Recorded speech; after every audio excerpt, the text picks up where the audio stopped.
With about a month and a half left to go before the election, polls are tightening between Hillary Clinton and Donald Trump, and it is getting a lot harder to get a read on who's going to win the White House. I'm Chris Kahn, Reuters polling editor, and in our latest States of the Nation polling project, we're seeing that as polls are tightening up, it's really getting harder to predict which state is going to go for which candidate, especially in the battleground states. We're talking about Florida, Ohio, Pennsylvania, North Carolina, Michigan.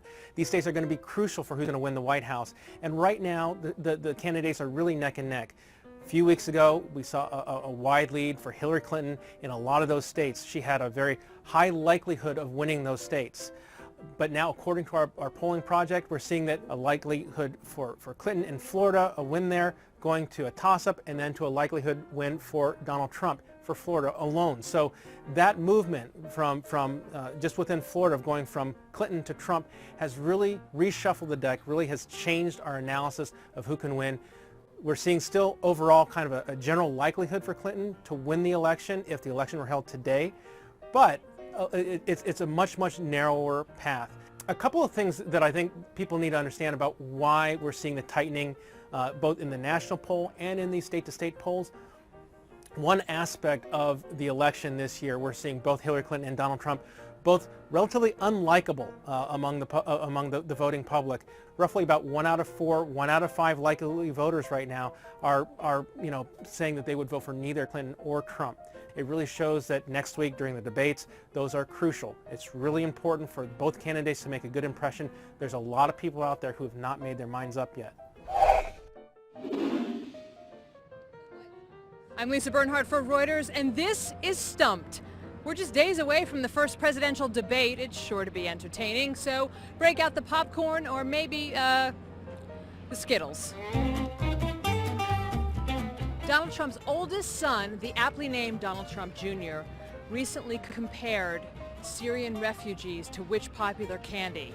Was it A, Junior Mints, B, Skittles, or C, Sour Patch Kids? He really did that? Sour Patch Kids. Skittles. Skittles. Skittles. I want to say Skittles. I feel like I've heard that floating around the last few days. You want to say it because you're absolutely right. Do you want them? Have you ever eaten a Skittle? No, I don't eat candy. Do you want any? I'm fine. Sounds like you know not to take candy from a stranger. Which presidential candidate was grateful, quote unquote, that there were no injuries in the recent bombing of Chelsea neighborhood right just a few blocks away here, even though in fact 31 people were injured? Trump? I'll have to lean towards Trump. I'm going to say Donald Trump. A lot of people have been guessing Donald Trump. That's actually not the correct answer. You want to take another guess? Hillary Clinton. That's actually not the correct answer. You want to take another guess? I forgot his name. It was actually the Libertarian candidate Gary Johnson. Gary Johnson. Do you know who Gary Johnson is? No. During a campaign stop in Iowa this week, Democratic vice presidential candidate Tim Kaine learned to do what? Was it A, milk a cow, B, grow corn, or C, make a latte? Knowing Iowa, I'll say corn. C, make a latte. Maybe make a latte? I would say make a latte. You're phenomenal! Yes. That's what presidents do. They stop at the local place, have a coffee. All right. I mean, now you have to call it out. You have to call it a mocha. Okay, who is it? Who is it? It's a mocha. Hey, mocha!